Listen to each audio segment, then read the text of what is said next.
Hi everyone, I'm Kyla and welcome to June's Messy Church. We're still not able to meet in the church building, so instead we've put together virtual Messy Church for you in the corner of my bedroom and for you to enjoy. Vanda will be with us, joining us later to show some great crafts she's put together for us, hopefully with things that you'll have around your house to be able to put it together. So this month we're looking at the life of a guy called Joseph. Now, he was part of God's special family in Canaan and he had a really eventful life. So much happened and so much changed for him over the years. But we'll start at the beginning.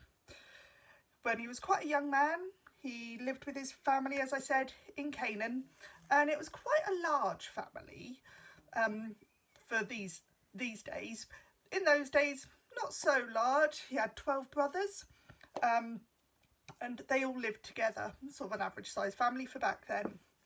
So all the brothers worked on the family farm, all of them, apart from Joseph, because Joseph was their dad's favourite and he treated them a little bit differently, and he even gave him a special coat.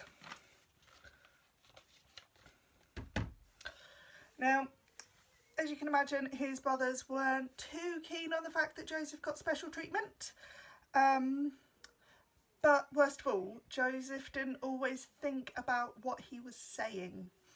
Now, one night, Joseph had a message from God in a dream, and Joseph understood what it meant because God had given them the amazing skill of understanding dreams. And the message that God had given Joseph was that he had great plans for him, and that he was going to use Joseph for his great plans for Joseph and also for God's special family. Now, the important message was that God is in control. Now, Joseph, being Joseph, as I said, didn't always think about what he was saying. Sorry, help us with our memory. He had a dream. Joseph didn't always think about the words he used, and he was telling his brothers, I had this great dream, it was amazing, and I'll tell you what, you guys were all bowing down to me. Now, as you can imagine, his brothers didn't really like that.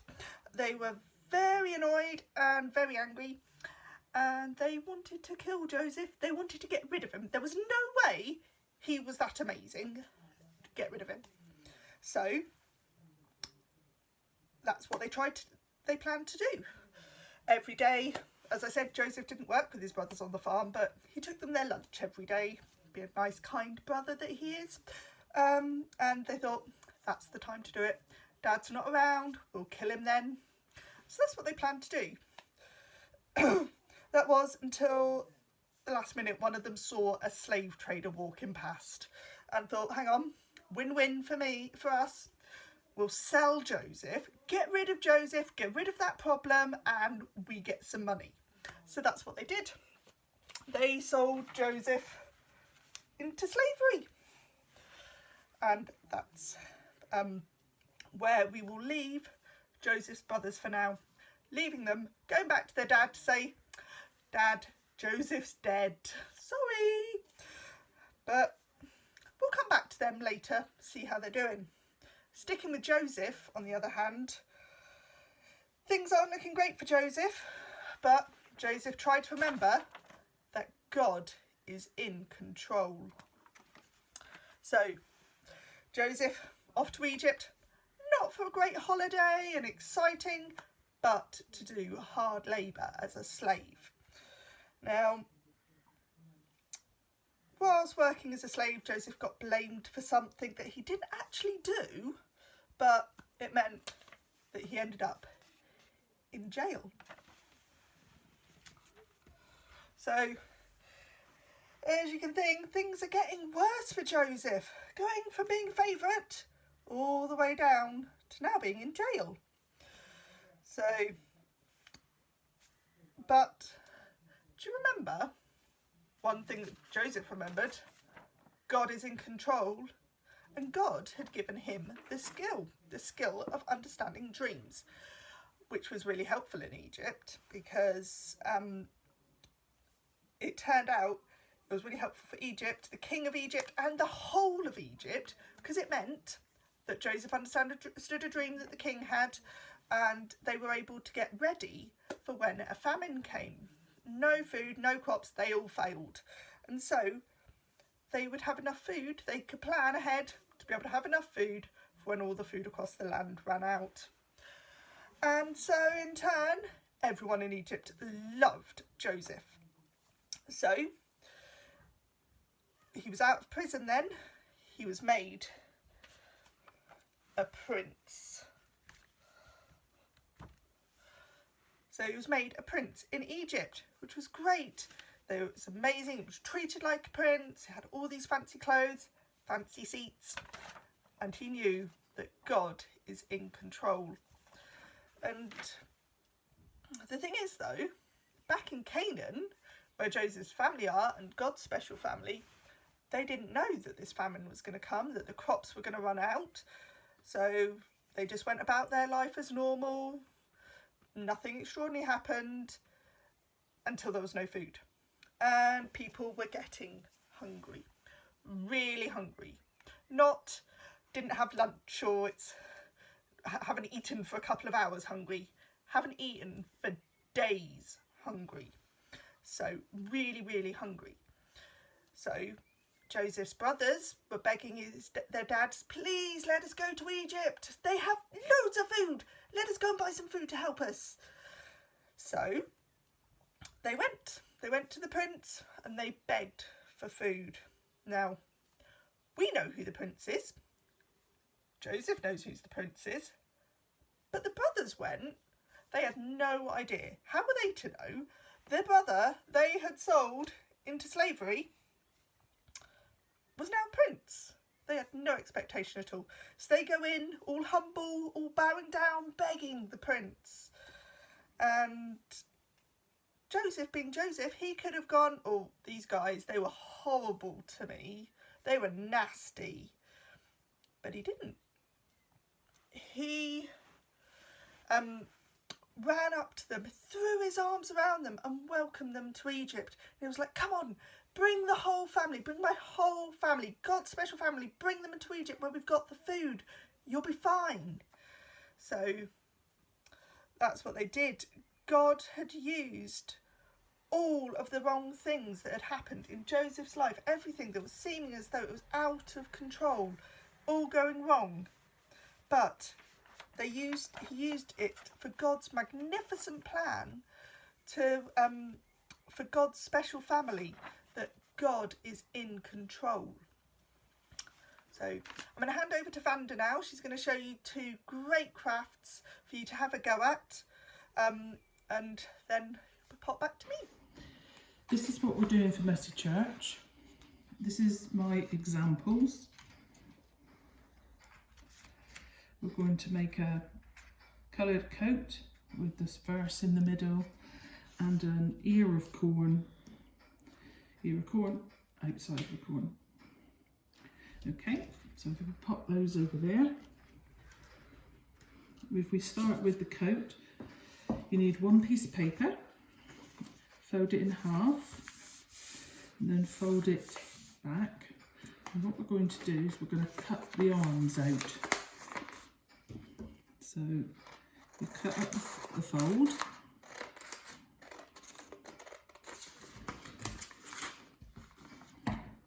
And then you cut and take that bit off, she says, and then cut the edge off. Now that's the sleeves, and then you open it back up. You've got 2 sleeves and a middle.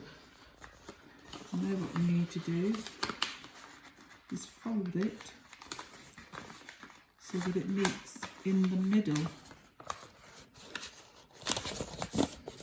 It's not always the easiest of things to do.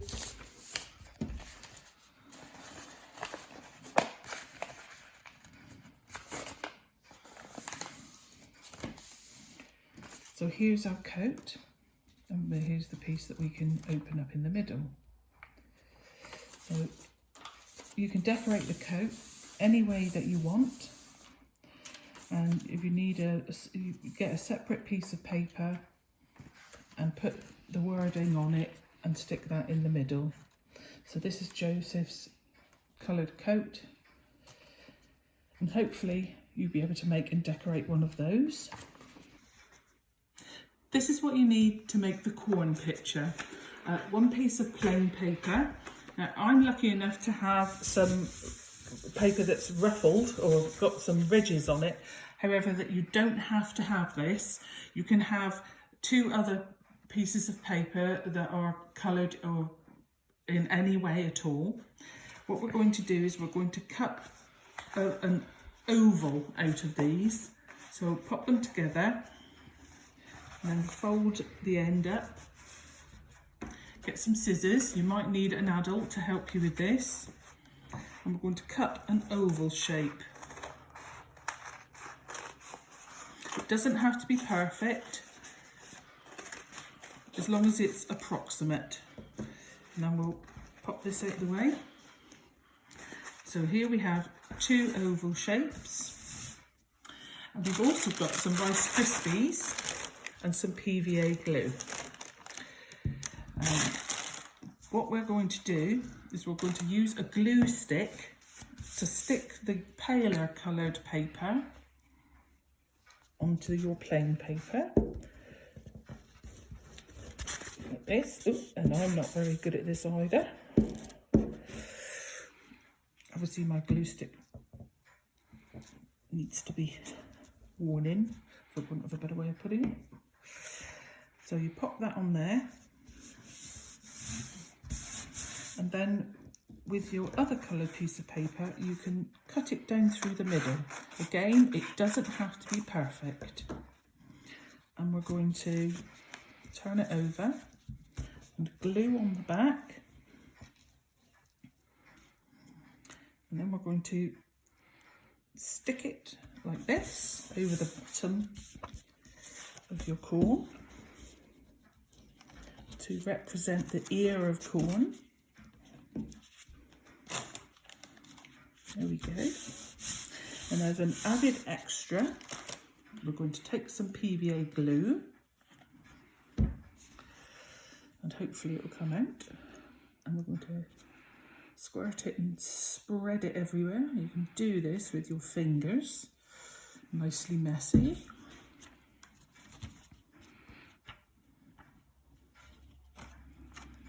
And then we're going to sprinkle it with some Rice Krispies so that it looks like it's the corn on the cob. And you can put as many or as few of these as you like. It doesn't have to be Rice Krispies. You can use Cheerios or any kind of cereal that Mum will let you have a handful of. And then, as in my example, you write your words on. And we're looking at Genesis, chapter 50, verse 20. God is in control even when things look like they're all going wrong. Thanks, Vanda, that's great, and it would be really amazing if you can get your parents to take a picture of the craft you've come up with, or the different cereals you've used for the corn, and stick them up on the Facebook page so we can see what everyone else has made. Now, while you're doing that, I realise I forgot my last picture, but that's up there now with his Joseph's brothers all bowing down to him. So, as you can probably imagine, Joseph looking back over his life, at each of these points, it probably felt like it was all going wrong. He couldn't imagine it going like this. There was no way God was in control. There's no way God meant for him to be a slave, to end up in jail. But God planned it, and Joseph knew that. We see in Genesis, in chapter 50, verse 20, it says that Joseph said, "You planned to do a bad thing to me, but God planned it for good, to make it happen that many people should be kept alive as they are today. So by the time he was bringing his family to Egypt to save them, Joseph could look back at all the different things that happened in his life and see how God was in control.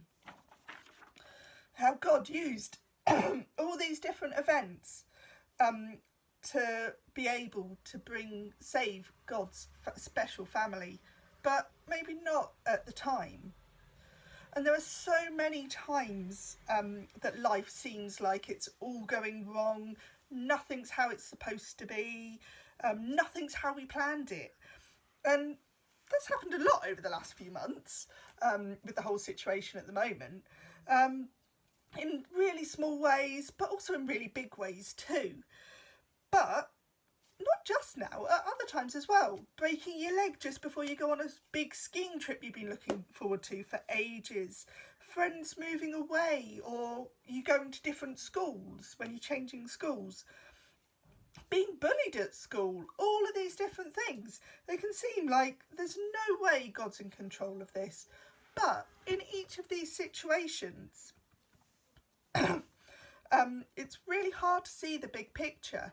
But very often, looking back on it, as Joseph did probably at the end of his life, towards the end of his life, looking back saying, I see why this was happening. I see how this has helped in God's big picture. That it might be that something's helping us learn something we need to know. Something like patience, like leading us to make some new friends whom we can support in some way, or they can support us and help us to learn things. Making friends with people that are new and we can help in some way. And often we can't see it at the time. It can feel awful. But years later we look back on it and go, that's made me who I am today. That's made me how God wants me and how God can use me in all these situations. And so it's really difficult, but it's learning to trust that God is in control of every situation. He uses all the bad things that happen, as in Joseph's life. He uses all the bad things that seem as though there's no way this is what God wants. There's no way God can use this situation. But he does. He uses it all for his great big plan. So we're going to finish off now with a prayer. So join us. Father, thank you that we can trust that you are in control of everything. Sorry when we think it's all in our control, and please help us to remember that you are in control and ask for your help when it feels wrong. Amen. So that's it for today. Thanks for joining us. Enjoy your snack as you do your crafts if you haven't done them yet and you want to do them. And as I said, stick them up on Facebook. Let us see the creations you've made, and hopefully we'll see you soon. Bye.